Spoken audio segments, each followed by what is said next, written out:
चालबाज मासी। रंजू बहन की बहू सृष्टि बहुत संस्कारी थी। दोनों सास बहू बड़े प्यार से रहती और मिलजुल कर घर का काम करती थी। पर ये बात कईयों को तो अच्छी लगती लेकिन कई लोगों को तो जलन का कारण बन गई थी। एक दिन सृष्टि से मिलने उसकी सहेली घर आती है। अरे सृष्टि, तू तो बड़ी अच्छी लग रही है। यहाँ तो घर का सारा काम करते करते हालत ही खराब हो जाती है। अपने ऊपर ध्यान देने का वक्त ही नहीं मिलता। तू तो बड़ी किस्मत वाली है। सृष्टि इस बात से हमेशा खुश रहती थी कि उसे एक अच्छा ससुराल मिला है। लेकिन एक दिन रंजू बहन की दूर की मौसी उसके साथ रहने आती है। अरे तू क्यों सारा दिन घर का काम करती है? बहू को बोला कर घर का काम किया करे। अरे है तो वो भी बेटी की तरह ही ना, और मिलजुल कर काम जल्दी हो जाता है। तू तो बड़ी सीधी है। देख कैसे मटक मटक के सारे घर में घूमती है तेरी बहू। मेरी बहू होती तो इस वक्त मेरा पैर दबाती। क्या ये तेरे पैर दबाती है? पैर तो कभी नहीं दबाए इसने मेरे। ये सुनकर रंजना मौसी समझ जाती है कि उसने अपना काम कर दिया। अब जल्दी सास बहू में जंग होगी। मौसी मुस्कुराती हुई वहां से निकल जाती है। एक दिन रंजना मौसी सृष्टि से कहती है, तुम्हारे कान के झुमके तो बड़े सुंदर लग रहे हैं। जरूर तुम्हारी सास ने दिए होंगे। नहीं नहीं मौसी, मेरी माँ ने दिए हैं। अच्छा, फिर तेरी सास मुझे क्यों कह रही थी कि ये झुमके उसने तुम्हें दिए हैं? उसे झूठ नहीं बोलना चाहिए था। वैसे तुम्हारी सास ये भी कह रही थी कि तुम्हें खाना बनाना नहीं आता, तभी उस बेचारी को सारा दिन तुम्हारे साथ काम करने के लिए किचन में लगना पड़ता है। ऐसी तो कोई बात नहीं है। मुझे खाना बनाना नहीं आता। अरे मैंने तो खुद उन्हें खाना बनाना सिखाया है मौसी। रंजना मौसी वहां से चली जाती हैं। किचन में सृष्टि खाना बना रही होती है कि तभी उसकी सास वहां आ जाती है और वो कहती है, आज मेरे पैर में बहुत दर्द है, खाना तू ही बना ले।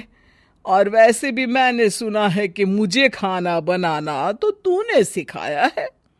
हाँ माँ जी, सुना तो आपने सही है। वैसे मैंने भी बहुत कुछ सुना है, लेकिन क्या बोलूं।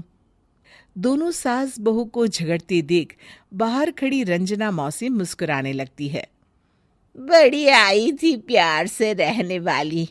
इन्हें कोई बताए सास कभी माँ नहीं बन सकती और ना ही कभी बहू बेटी। शाम को रंजना मौसी सृष्टि को बुलाती है। अरे सृष्टि बेटा, जरा एक कप चाय तो दे दे। मौसी, चाय आप माँ जी से ही ले लीजिए, मैं किचन में पैर भी नहीं रखूंगी। वैसे भी मुझे कहाँ आता है चाय बनाना। तभी वहां रंजू आ जाती है। वो सृष्टि की बात सुन लेती है। हाँ हाँ बहू रानी, तुझे तो कुछ नहीं आता। रंजना, तो तू एक काम कर, तू ही चाय बना ले। और हाँ, सृष्टि को भी चाय दे देना। इसे क्या लगता है ये चाय नहीं बनाएगी तो क्या हम चाय नहीं पिएंगे? अरे हम पिएंगे भी और पिलाएंगे भी। रंजना मौसी थक कर उठती है। ठीक है रे रंजू दीदी, आप जैसा बोले। रंजना चाय बनाकर लाती है और सोफे पर बैठी सृष्टि और रंजू को चाय देती है। अच्छा, मैं थोड़ा मंदिर तक जा रही हूँ, रात में देर हो जाएगी आने में। रंजना देर रात घर आती है तो सृष्टि को आवाज लगाती है।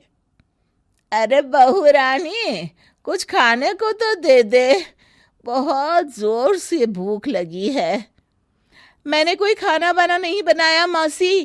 वैसे भी आपकी बहन तो कहती है ना कि मुझे खाना बनाना आता ही नहीं। हे भगवान, अब यह फिर से ना शुरू हो जाए। तभी वहां रंजू आ जाती है। रंजू, आज खाना तुम ही बना लो, और हाँ, थोड़ा खाना सृष्टि को भी दे देना ताकि इसे भी पता चले कि हमारे यहाँ खाने का स्वाद क्या होता है। रंजना बेचारी किचन में जाकर पूरे घर का खाना बनाती है। जब वो खाना बनाकर बाहर निकलती है तो सास बहू टेबल पर बैठकर उसका इंतजार कर रही होती हैं। लाओ लाओ रंजू, जल्दी खाना लाओ, बहुत जोर की भूख लगी है। सास बहू खाना खाकर अपने अपने कमरे में चली जाती है। अगले दिन सुबह रंजू रंजना के कमरे में जाती है। अरे रंजू, अभी तक सो रही हो? जरा नाश्ता तो बना दो।